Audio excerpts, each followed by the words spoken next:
இயேசுவின் நாமத்தில் அன்பின் வாழ்த்துக்கள். இந்த நாளிலே எஸ்தரின் புஸ்தகம் 2ஆம் அதிகாரம் 17ஆம் வசனத்திலிருந்து சில சத்தியங்களை உங்களோடு பகிர்ந்து கொள்ளும்படி விரும்புகிறேன். ராஜா சகல ஸ்திரீகளை பார்க்கிலும் எஸ்தர் மேல் அன்பு வைத்தான். சகல கன்னிகைகளை பார்க்கிலும் அவளுக்கு அவன் சமூகத்தில் அதிக தயவும் பட்சமும் கிடைத்தது. இந்த நாளிலே அன்பானவர்களே, தேவனுடைய தயவும் தேவனுடைய அன்பும் தேவனுடைய இரக்கமும் நம்முடைய வாழ்க்கைக்கு மிக முக்கிய தேவை. பணத்தால் சாதிக்க முடியாததை, திறமையினால் சாதிக்க முடியாததை, அறிவினால் சாதிக்க முடியாததை தேவனுடைய தயவினால் சாதிக்க முடியும். இன்றைக்கு அநேகர் திறமைகளையும் தங்கள் சூழ்நிலைகளையுமே மையமாய் கொண்டு வாழ்கிறார்கள். அன்பு கர்த்தருடைய பிள்ளைகளே, திறமைகள் கைவிட்டுவிடும், நம்முடைய அறிவு கைவிட்டுவிடும், ஆனால் தேவனுடைய இரக்கம் ஒரு நாளும் கைவிடாது. இந்த நாளிலே இந்த எஸ்தரை குறித்து நாம் ஏராளமாய் அறிந்திருக்கிறோம், ஏராளமாய் படித்திருக்கிறோம். தாய் தகப்பனற்ற ஒரு பெண், அவளுக்கு நண்பர்கள் இல்லை, அவள் ஒரு அனாதை பெண், யாருமற்ற ஒருவள். அன்பானவர்களே, யாருமற்ற ஒருவளாய் இருந்தாலும் அவளை நேசிக்க யாருமே இல்லை. ஆனால் வேதம் சொல்லுகிறது, ராஜா சகல ஸ்திரீகளை பார்க்கிலும் எஸ்தர் மேல் அன்பு வைத்தார். இந்த வசனம் என் அதிகமாய் சிந்திக்க வைத்தது. கோடிக்கணக்கான மக்கள் வாழ்கிற இந்த உலகத்தில் எத்தனையோ நல்லவர்கள், நீதிமான்கள், பரிசுத்தவான்கள் வாழ்கிற இந்த உலகத்தில் இந்த வசனம், அன்பானவர்களே, அவர்கள் எல்லாரை விட அந்த தேவன் என் மேல் உங்கள் மேல் அன்பு வைக்க வேண்டும் என்று விரும்புகிறார். இந்த ராஜா சகல ஸ்திரீகளை பார்த்து எஸ்தர் மேல் அன்பு வைத்தாள். அந்த எஸ்தர் என்ற வார்த்தையை எடுத்துவிட்டு உங்களுடைய பெயரை போட்டு நீங்கள் வாசிக்கும்படி அன்பாய் கேட்கிறேன். ஒருவேளை உங்கள் கரத்தில் திருமறை இருக்குமானால் இந்த வார்த்தையோடு சேர்த்து சொல்லுங்கள், ராஜா சகல ஸ்திரீகளை பார்க்கிலும் உங்கள் பெயரை போட்டு சொல்லுங்கள், என் மேல் அன்பு வைத்தான். அன்பானவர்களே, ராஜா இந்த அன்புக்கு என்ன காரணம்? எத்தனையோ அழகுள்ளவர்கள், படித்தவர்கள், பட்டதாரிகள் வாழ்கின்ற இந்த உலகத்தில் இந்த பரம ராஜா உண்மையில் அன்பு வைத்த காரணத்தினாலே இந்த நாளிலே இந்த நிகழ்ச்சியை நீ பார்க்கும்படி ஆண்டவர் உனக்கு தயவு பாராட்டி இருக்கிறார். இந்த நிகழ்ச்சியை நீ பார்ப்பதே தேவன் உன்மேல் வைத்த இரக்கம். இல்லை என்றால் வேறு எந்த தொலைக்காட்சி நிகழ்ச்சிகளை ஆகிலும் நீ பார்த்து கொண்டிருக்கலாம். இந்த நாளில் அன்பானவர்களே, தேவனுடைய அன்பு என்ன செய்யும் என்பதையும் அந்த அன்புக்கு என்ன தகுதி என்பதையும் தொடர்ந்து நான் உங்களோடு பேச விரும்புகிறேன்.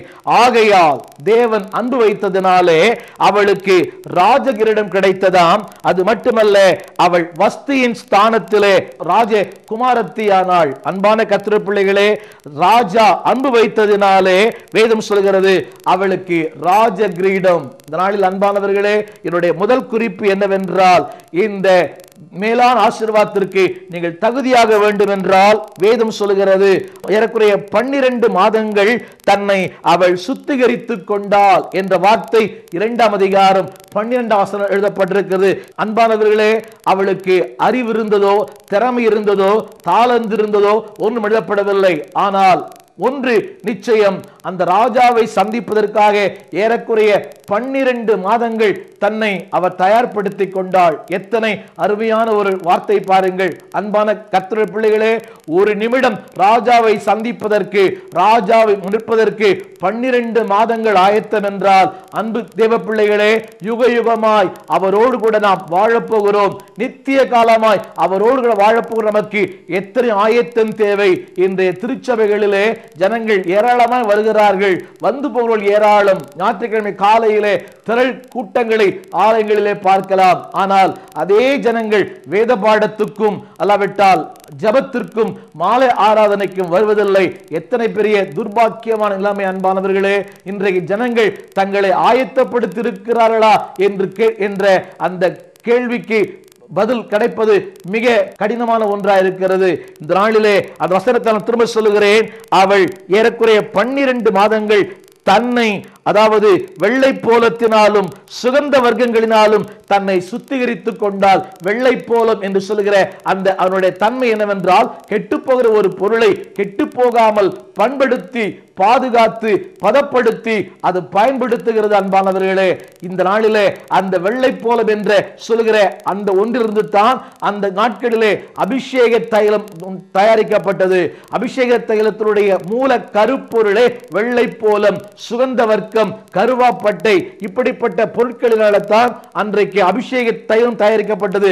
அந்த அபிஷேகம் தைலம் தான் ராஜாக்கள் மேல், தீர்க்கதரிசிகள் மேல், ஆசாரியர்கள் மேல் அன்றைக்கு ஊற்றப்பட்டு அவர்களை தனித்தன்மை வாய்ந்த மக்களாய் மாற்றி அமைத்தது. அன்பானவர்களே, இந்த வெள்ளை போலத்தினாலும் இந்த சுகந்த வர்க்கங்களினாலும் தன்னை அவள் சுத்திகரித்துக் கொண்டாள். காரணம் என்னவென்றால், நான் ஒரு ராஜாவுக்கு முன்பாக நிற்கிறேன். என் அன்பான தேவ பிள்ளையே, நீங்களும் நானும் ஒரு நாளிலே அந்த ராஜாதி ராஜா கர்த்தாதி கர்த்தருக்கு முன்பாக நிற்க வேண்டும். இதைத்தான் திருமறை சொல்கிறது. அவனவன் தான் செய்த நன்மைக்காயிலும் தீமைக்காயிலும் தக்க பலன் அடைவோம் என்று அறிந்து அப்படி நியாயாசனமாக நிற்க வேண்டுமே. செய்தியை கேட்டுக்கொண்டிருக்கிற என் அன்பு தேவ பிள்ளையே, உன் வாழ்க்கையிலே ஒரு சுய கட்டுப்பாடு உண்டா? உன் வாழ்க்கையிலே ஒழுக்கப்படுத்திக் கொண்ட, வரைமுறைப்படுத்திக் கொண்ட வாழ்க்கை உண்டா? இந்த திருச்சபையிலே சொல்லப்படுகிற செய்தி என்ன? எப்படி வேண்டுமானாலும் வரலாம், எப்படி வேண்டுமானாலும் கர்த்தரை ஆராதிக்கலாம், ஆண்டவரை நேசித்தால் மட்டும் போதும், எந்த கட்டுப்பாடும் இல்லை. இல்லை அன்பானவர்களே, கிறிஸ்தவ வாழ்க்கையே கட்டுப்படுத்தப்பட்ட ஒரு வாழ்க்கை. இப்படித்தான் வாழ வேண்டும். அதுதான் திருமறை சொல்கிறது. ஒரு பரிசுத்தவான் இப்படி சொன்னார், மற்றவர்கள் செய்யலாம், நீங்கள் செய்யக்கூடாது. மற்றவர்கள் பேசலாம், நீங்கள் பேசக்கூடாது. ஏனென்றால் நீங்கள் ராஜாவுக்கு முன்பாக நிற்க உங்களுக்கு ஒரு தகுதி வேண்டும், அதற்குரிய ஒரு ஆயத்தம் வேண்டும். இரண்டாவதாக அன்பானவர்களே, இவருடைய வாழ்க்கையின் சிறப்பு என்னவென்றால், ராஜாவை மட்டும் பிரியப்படுத்தப்பட வேண்டும் என்று தீர்மானித்தால், ராஜாவின் அங்கீகாரம் மட்டும் எனக்கு இருந்தால் போதும். She always focused only the king. அந்த அவருடைய பார்வை எல்லாம் ராஜாவின் மேல்தான். எனவேதான் அந்த ராஜாவின் பார்வை எஸ்தரின் மேல் பட்டது. இதைத்தான் வேதம் சொல்கிறது, ராஜா சகல ஸ்திரீகளை பார்க்கிலும் எஸ்தர் மேல் அன்பு வைத்தாள். அவருடைய ஒரே போக்கஸ் அது ராஜா மட்டுமே. நாளிலே வேதம் சொல்கிறது, கோணலும் மாறுபாடுமான உலகத்தில் வாழ்கிறோம். எபிரேயர் புத்தகம் 12:1 சொல்கிறது, நம்மை சுற்றி நெருங்கி நிற்கிற பாவங்களை தள்ளிவிட்டு விசுவாசத்தை துவக்குகிறவரும் முடிக்கிறமாகிய இயேசுவை நோக்கி. இன்றைய கிறிஸ்தவ உலகத்திலே, கிறிஸ்தவ ஊழியத்திலே அந்த ஊழியர் அப்படி, இவர் இப்படி, அவர் அப்படி, அவரெல்லாம் செய்யும் போது நான் மட்டுமே இப்படி வாழ வேண்டும். இல்லை அன்பானவர்களே, நீங்களும் நானும் அந்த ராஜாவின் சமூகத்திலே ஒரு நாள் நிற்க வேண்டும். அதற்கு என்ன தேவை? ஒரு சுய கட்டுப்பாடு, a self control life, a self commitment life. ஒரு கட்டுப்படுத்தப்பட்ட வாழ்க்கை இல்லை என்றால் ஒரு நாளும் ராஜாவுக்கு முன்பாக நீங்களும் நானும் நிற்க முடியாது. மூன்றாவதாக, அவள் தன்னை ஆயத்தப்படுத்தினது சுய நோக்கத்துக்காக அல்ல. இதை நான் அழுத்தி சொல்ல விரும்புகிறேன். it is not for the self interest. அதாவது தனக்காக தான் வாழ வேண்டும், வசதியாக இருக்க வேண்டும், தான் பட்டத்து ராணி அடிமையாய் மாற வேண்டும் அல்ல அன்பானவர்களே, சுய நோக்கத்துக்காக அல்ல, மேலான ஒரு நோக்கத்தை அவள் நிறைவேற்ற விரும்பினாள். அன்பானவர்களே, இன்றைக்கு இந்த செய்தியை உங்களோடு பேசுகிறேன். சுய நோக்கத்துக்காக அல்ல இந்த ஊழியம் செய்கிறேன், சுய நோக்கங்களுக்காக அல்ல. இதை கேட்கிறவர்கள், இதை பார்க்கிறவர்கள் தேவன் அறிய வேண்டும், தேவனுக்கென்று தன் அர்ப்பணிக்க வேண்டும், தேவனுக்காக வாழ வேண்டும். எனவேதான் 40 ஆண்டுகளுக்கு முன்பாக அந்தகாரத்து இருளில் இருந்து ஆச்சரியமான ஒளிக்கு ஆண்டவர் என்னை தெரிந்து கொண்டார். இவள் தன்னை ஆயத்தப்படுத்தினது சுய நோக்கத்துக்காக அல்ல, தேவ நோக்கத்துக்காக, மேலான நோக்கத்துக்காக, தேசத்திற்காக தன் அர்ப்பணித்துக் கொண்டார். 4ஆவதாக நான் சொல்ல விரும்புகிறேன், அவள் தன்னை ஆயத்தப்படுத்தினது ராஜாவுக்கு முன்பாக நின்றது. அதாவது சுய நோக்கத்துக்காக மட்டுமல்ல, எந்த பின் விளைவுகளை பற்றி அவள் கவலைப்படவில்லை. பின் விளைவுகளை நன்றாக அறிந்திருந்தால். எனவேதான் சொல்லுகிறாள், செத்தாலும் சாகிறேன். அன்பானவர்களே, 4ஆம் அதிகாரம் 16ஆம் வசனத்தை நான் வாசிக்கிறேன், கேளுங்கள். அவள் சொன்ன வார்த்தை அன்பானவர்களே, அதாவது சட்டத்தை மீறி ராஜாவிடத்தில் பிரவேசிப்பேன், செத்தாலும் சாகிறேன். she knows the consequences, she knows the future. ஆனாலும் இவளுக்கு மத்தியிலே அவள் ஒன்று செய்தால், சட்டத்தை மீறி ராஜாவின் சமூகத்திலே நான் பிரவேசி. அதனுடைய விளைவு என்ன?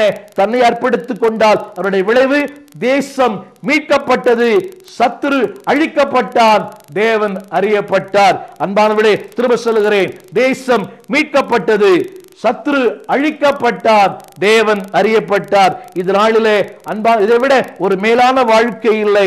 The nation was in danger. தேசம் ஒரு ஆபத்தில் இருந்தது. But she delivered. அந்த தேசத்தை அவள் விடுதலையாக்கினாள்.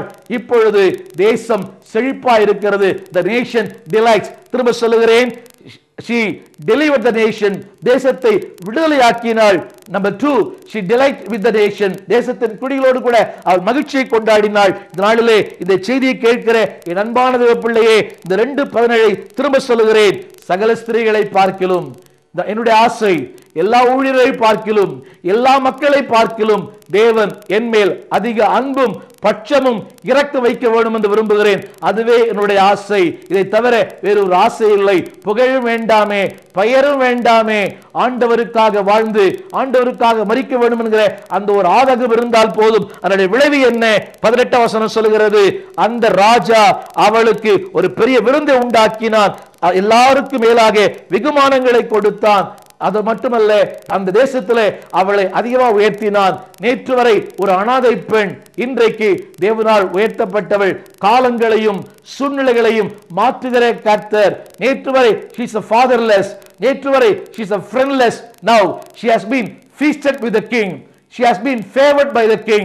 ராஜாவினுடைய அந்த அன்புக்கு அவள் பாத்திரமானாள். இந்த நாளிலே அன்பு தேவ பிள்ளையே, அந்த ராஜா உன்னை நோக்கி பார்க்கும்படி உன்னை ஆயத்தப்படுத்திக் கொள். ராஜாவின் பார்வை உன்மேல் படும்போது உனக்கு தயவு, உனக்கு இரக்கம், எல்லாவற்றுக்கும் மேலாக அவருடைய உனக்கு ஒரு மாபெரும் சிங்காசனம், ஒரு அரசாட்சி, ஆளுகைகளை தந்து உன்னையும் தேவன் மேன்மைப்படுத்துவார், வெகுமானங்களை தருவார். அதாவது சகல நாடுகளுக்கும் உன்னாலே ஆசீர்வாதம் உண்டாகும். அந்த ஆசீர்வாதத்திற்கு உன் அர்ப்பணிப்பாயா? பின்விளைவுகளை பார்க்காதே, எதிர்பார்ப்பு வேண்டாம், எந்த விதமான சுய லாபங்கள் வேண்டாம். அன்பானவர்களே, ஆண்டவருக்கு ஒப்புக் கொடுக்கும் போது நீ விரும்புவதை பார்க்கிலும் அதிகமாய் உன் வாழ்க்கையிலே தேவன் உனக்கு உண்டு பண்ணுவார். அதற்கு எத்தனையோ ஊழியர்கள் சாட்சி. என்னையும் ஆண்டவர் ஒரு சிறிய சாட்சியை வைத்திருக்கிறார். ஒரு சின்ன கிராமத்தில் பிறந்து வளர்ந்தேன். இன்றைக்கு உலக நாடுகளிலே கர்த்தருடைய ஊழியத்தை செய்ய தேவன் எனக்கு ஒரு சின்ன வாய்ப்பை தந்தார். காரணம் என்னவென்றால், ராஜாவின் பார்வை என் மேல் பட்டதினாலே. அந்த ராஜாவின் பார்வை உங்கள் மேல் படும்படி உங்களை ஆயத்தப்படுத்திக் கொள்ளுங்கள். ராஜா உங்களையும் ஆசீர்வதிப்பார், உங்களை கொண்டு ஜாதிகளை மீட்பார், ஜனங்களை விடுதலையாக்குவார். ஜெபிப்போம். நல்ல தகப்பனே, இந்த நாளிலே இந்த செய்தியை கேட்ட ஒவ்வொரு பிள்ளைகளையும் ஆசீர்வதிங்க. ஒருவேளை ஆண்டவரே, வாழ்க்கையில் எந்த வசதிகள் இல்லாமல் ஒரு பின்தங்கின ஒரு இடத்துல வசிக்கலாம். ஆண்டவரே, she was a fatherless, friendless. ஆனால் அப்படிப்பட்ட ஒரு ஏழை பெண்ணை ஒரு ராஜஸ்திரியாக்கி, அவளுக்கு கிரீடங்களை தரித்து பட்டத்து ராணியாக்கி, அவளால்